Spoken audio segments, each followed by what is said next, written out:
I want to first talk a little bit about the important role of what I call discourse, the battlefield of discourse. Why it's important.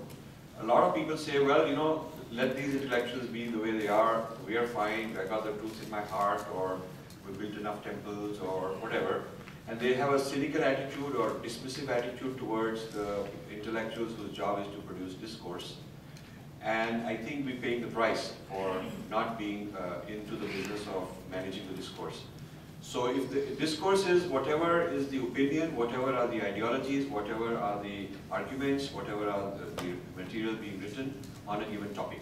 So there's discourse in medicine, there's discourse in what's happening in the war in Afghanistan, there's discourse on whatever your field happens to be, there's discourse on software. So if you are in a profession and you are one of the competitors, you have a position in pharmaceuticals, you know, the discourse on the future of that industry is your business. You can't afford to say, I won't worry about it, let my competitors take care of it, because you will lose. The discourse may turn in a direction that's not good for you, and you have to manage the discourse in whatever you're involved in.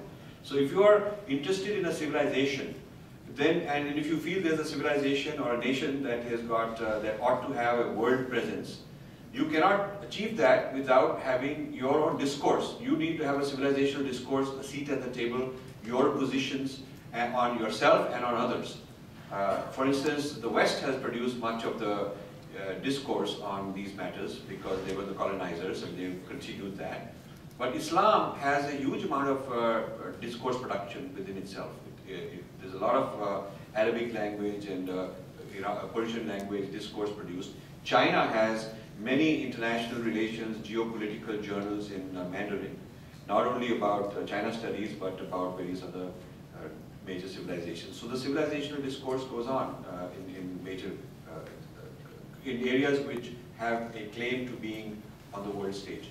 India has a claim on things like, okay, we have good popular culture, we have now industry, we have GDP growth and a big economy and so on.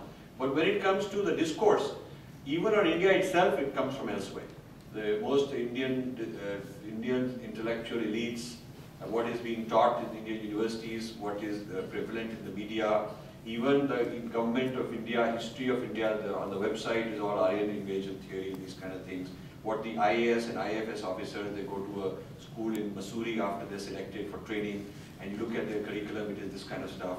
Our own schools in India are teaching this kind of stuff. So it's a very colonized mind, a Eurocentric mind that still prevails in the Indian discourse. And so it's how can you have a nation which is claiming to be on the world stage as one of the big civilizations and not have its own position on this kind of discourse? So this is an issue.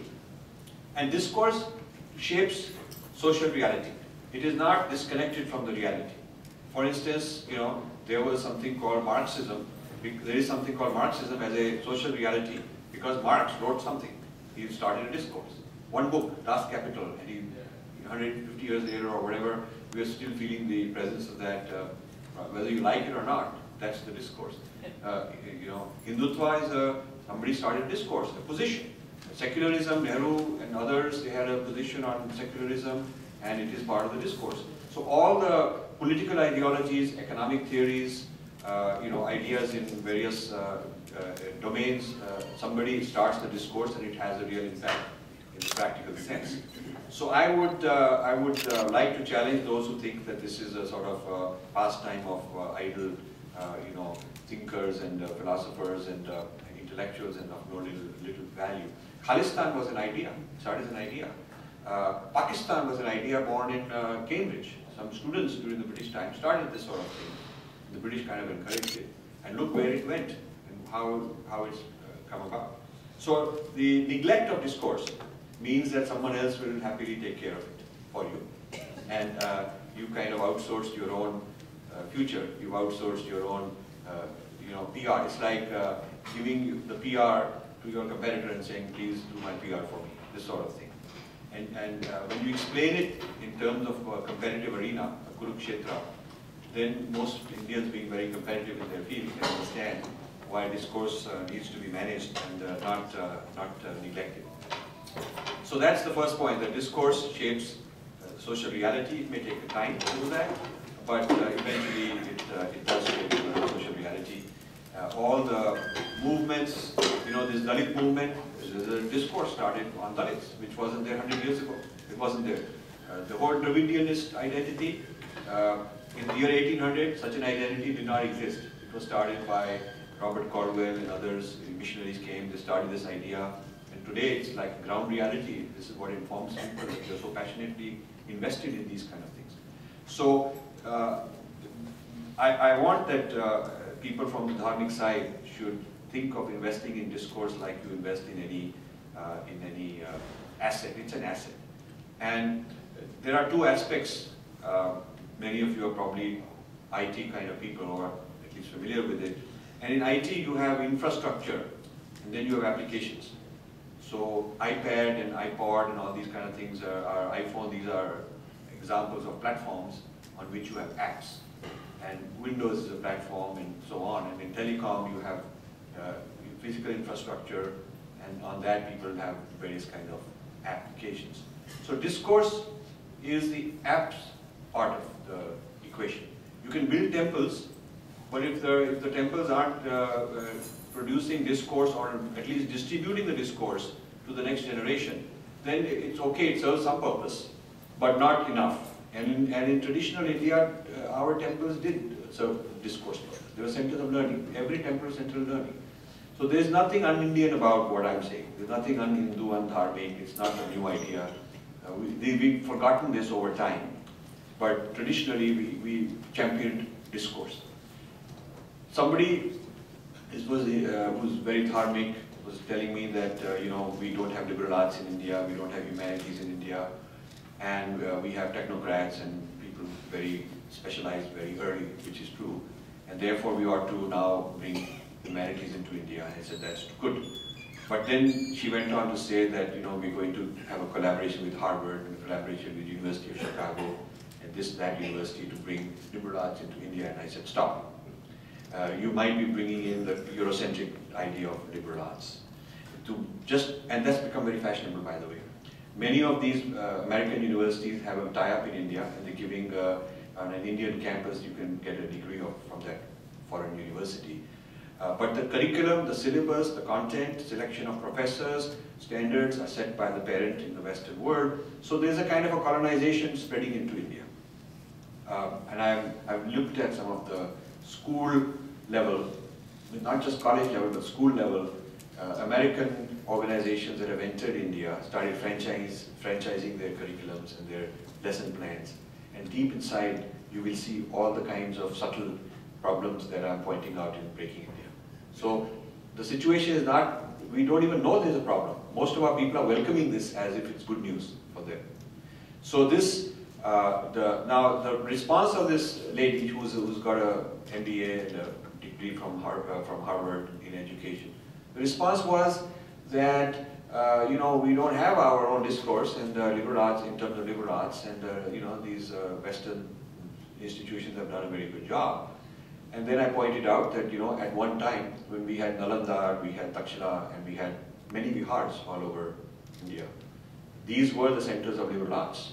The liberal arts of India, classical India, was way ahead of other places, competing with centers of learning in Alexandria and Greece and whatnot. And people sent the cream of their bright young people to Indian vihars to study, the same way as today people from the third world send their kids to Stanford and Harvard. So we had the Harvard and Stanford of that era at one point. And we called it Siddhanta. What they call theories today, we call it Siddhanta. So we have Enlightenment theory, we have postmodern theory, there's all kinds of different theories that have emerged out of the Western humanities, and these are being spread, and Indians are craving, the young Indians are craving to learn these Western theories as a way to climb up the ladder. But even the word Siddhanta, people don't know what the heck it is. And so to say that this is a very undharmic position that I'm taking, which I hear quite a lot, means that the person doesn't know that there is such a thing as Siddhanta in our tradition. And this Siddhanta is actually the theoretical frameworks which different schools have evolved over time. in which they discuss and debate the nature of reality, from philosophy to society to politics. There's Siddhanta in all the different realms. There's Siddhanta in dance and in music and in aesthetics and warfare. So different theoretical frameworks were existing in our culture. But where is the revival of that? See? So that's the kind of concern I have. Now, the forums where discourse lives, where it is created, debated, argued, and from where it's packaged and distributed. These forums are multiple. They're not only universities and academics. For instance, media is a center where discourse spins around. Think tanks. India has hardly any independent think tanks, but the US has many think tanks. Seminaries where they do discourse production from their point of view. I asked the head of one of the largest sampradayas, and I don't want to mention names for just, I'm making a point. The book contains a lot of named people that I'm after, so I'm not afraid to name people. But since I'm making a quick point, I'll just tell you the point itself. One of the largest Hindu sampradayas, head, I asked this Swamiji that how much do you spend teaching, how much time do you spend teaching comparative religion when you are training new sadhus, new swamis? They have a 2-year program to train new swamis. So it's sort of like the role of a seminary in this country. And he said, we don't need to do that. Why do we need to worry about others? Truth is in our heart. We know the truth. Why should we worry about what others are doing? You know, this sort of an attitude. Zero on comparative religion. So then I told him that, but you know, Swamiji, when you teach Vedanta, you are teaching the Purva Paksh between the Vedantins and the Buddhists. You are teaching the Purva Paksh between various schools of Vedanta. Purva Paksh means how one sees the other's point of view, and analysis and interpretation of the other's point of view. And Purva Paksh should be the foundation of interfaith discussions, should be the foundation of comparative studies.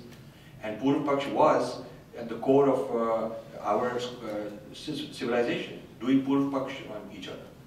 So, but when the when Christianity entered, we did not do Purva Paksh of Christianity. When Islam entered, we did not do enough Purva Paksh of Islam. When Enlightenment, secularism, postmodernism have entered, we haven't done enough Purva Paksh of those. Dismissing it flippantly or angrily is not Purva Paksh. Purva Paksh means you really have to sit down and understand the whole theoretical framework that they're working from, and then give a response to it. So I said, where you are teaching Vedanta, you teach Purva Paksh of Buddhists? He said, yes. So I said, that's because in those days that was the other, that was the competitor. So today it's irrelevant because there's no Buddhist knocking at the door trying to get in and throw you out and so on. The threats you are facing are from other points of view. So it is those points of view that you should study. He had no answer to that. But this is a very common finding that the gurus, acharyas, and the civic leaders are unread, undereducated when it comes to understanding Western civilization or Islamic civilization or Chinese thought, any of the other major contenders. We just haven't done enough Purva Paksh. That's all a matter of being absent at the discourse forums. And discourse is also a question in the schools. There's a whole school system discourse. And then there's public intellectuals. A lot of discourse, like Thomas Friedman writes, "The world is flat," and it changes a huge amount of perception on India and helps India's outsourcing because he really helped that a lot. Now, he's not some academic guy, he just wrote a very important book. So you see that a lot of people who shifted the discourse were public intellectuals. Gandhi was public intellectual, not a professor somewhere. But he had the originality, he had the popularity, he had the ability to communicate, write, and change the way of thinking of people. Nehru, who pretty much invented the Indian idea of secularism, which is a different idea than Western idea of secularism. He was not an academic guy. He was basically a public intellectual. So discourse creation and management happens in many kinds of institutions. And individuals who are not part of any institution are some of the greatest producers of discourse in history. If you look at who are some of the people who shook up the world, they were just independent thinkers because they can be very creative and very original and not be worried politically about the consequences.